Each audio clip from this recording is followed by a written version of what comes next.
Good afternoon. How are you? Well, I think Thomas Jefferson hurt us because today gave us a hell of a storm, and it was about 99 degrees when the storm hit. I'm talking lightning, flashing electricity, of course thunder, all the good things, and we worried we might lose the power and still have the terrible heat. But our power hung on, and right now it's 69 degrees. Wow. So how do you get that? So I get to go out, although it didn't look good about a couple hours ago. I know some or many of you have the same feelings I do about the pounding of the news, the uncertainty that this criminal Trump might get away with it if we don't pay attention, that there's a weakness in the body politics that looks kindly on this criminal, this traitor, this guy who would have overthrown the government to steal an election from Biden. And so I know one way is listening less to the news, particularly since it's repeated 8 to 12 times a day. So you can get it once, you can listen to AP. The best experience I've had is with certain flute music. I was in Santa Fe, New Mexico for a meeting of criminal defense lawyers. And I was in a bookshop, and I was thinking of buying something because I'd hurt my leg and I couldn't run. And I was going to go out and look at the local Native American dwellings at the breaks we had. And I asked this guy behind the counter, what should I listen to? And he said, on a walk like that, or a ride, because I was taking a car past the buttes and to these locations, and I didn't know exactly where they were. I was just going to follow the road. I know, very 60s, but this was not in the 60s. And he recommended Carlos Nakai, N-A-K-A-I. If you heard him, you know what I'm talking about. Now, he does it with orchestras and he does it with other artists, but the purest and the best is him alone playing. I think there's one called Canyon Trilogy, now that I'm thinking about it. And so I listen to him from time to time, and it has a way of clearing the mind, and it's soothing. No requirements, obviously. You can get in a lot of trouble recommending music to anyone, but if you're interested, give it a try. Now, in the good news category, we have noticed on Friday, I said it yesterday, that court has now officially, by the delay of the mandate, made it available in Washington, D.C. For the judge, Chutkan, to deal with it. And she has already, this is Saturday, so when she got it, she set up a conference for August the 16th. Now, what does that mean?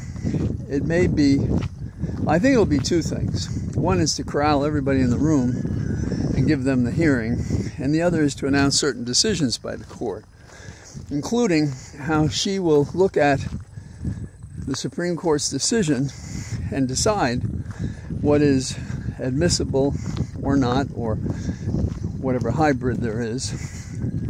And that will require many trial hearings, probably, with testimony. I assume the court will be open, meaning not that there'll be cameras in there, but that it will be publicly available what's happening. It will be a spectacle, actually, if it follows that path. And the whole focus will be, for those of you who could possibly have forgotten it, is the immunity question. That is, what immunity, if any, does Trump have for his conduct? Now, he was president when some of this was going on, and no doubt in his extreme position, Trump, by his counsel, will argue that he should have enjoyed immunity for, quote, his official acts. But there's really no way you can look at the acts to attempt to overthrow an election and to have false electors, and to say that somehow or other that's a lawful act of or an official act of a president who took an oath to preserve and protect the Constitution, and this violates certain provisions of that. But that will unfold. What I say will be quickly overcome by what Judge Chutkan decides. Now, Trump also has another effort. This guy is such a coward, such a bully. He runs to hide from debating Kamala Harris. Now, you probably recall that Biden and Trump had agreed to what is now a famous debate, and a second one in September on the 10th. And Kamala said, I'm prepared to fulfill that obligation. But not our boy, not our courageous man who got his ear cut. No, he's not going to do that. He wants to do a quote debate on the faux Fox network. And so that ought to be immediately understood to be a way for him to claim he wants to debate, but not, and to have a loaded deck, and to bow out of his original agreement to debate Biden. So in other words, he's a bullying coward, and that's not new to us, we know that. And so he'll only debate on Fox. And he's lied to the public, saying, no, she agreed to it. Well, no, she didn't agree to it. But that's what he's saying, and it's immediately obvious that that's not the case, because she's been very clear from the beginning that she said he had accepted this debate, and I expect them to get there, you know. Now, there's also an ongoing investigation of the shooting, and it's pretty hard to understand. If they knew about this an hour before, and after the shots rang out, they were able to plant a bullet in this kid's head. And I don't believe any of those details are available to us, nor do we have the information from the quote investigation, the timeline. And we did see civilians at or about the time say, well, you know, there were two guys over there shooting. Well, let me put it back. Not shooting, but in a position to guarantee security. And they were facing outward, including toward the place where the 20-year-old shooter ended up. And we're all a little, overcome by having seen enough assassinations in a lifetime, how it's always the, quote, alleged shooter, bang, he's immediately killed afterwards, but not before he does, or no she's so far, not before he does his dirty work. And they keep scratching their head, why would he do it? Has anybody listened to this guy Trump? And they wonder why he fosters the anger, and he had hoped, plainly, that it'd be directed at everyone else, you know, the lefties or the liberals or the progressives or moderates who just happen to disagree with Trump, or libertarians. You know, this guy puts it on us and makes himself the victim for what he does to himself and to us. And let's see, in the category of a little more fun, did you see the soccer player Trinity Rodman's pink dreadlocks? She was magnificent. What a designer thought. Of course, she wasn't paying any attention to those when she won the gold as part of the team. So that's kind of a fun story. And Ledecky, who I've been directing your attention to, she got a gold in the 800-meter freestyle. And for those of you who actually swam these distances, she did it in 8 minutes, 11.04 seconds. Can you believe that? That's really fast in the water. And she's a powerhouse. And all the subtle ways to swim, obviously You want every inch of your body to be propelling you forward and nothing dragging or pulling you back. Like a lot of men when they swim, their legs drag in the water. And they can immediately go faster if they'll lift their legs. Women don't have that problem. But this woman, she has the strength, she just pushes that water past her. It's beautiful to watch if you like watching swimming at all.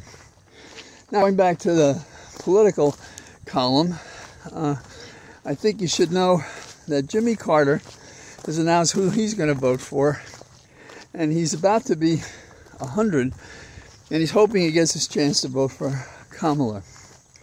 That's kind of a sweet story.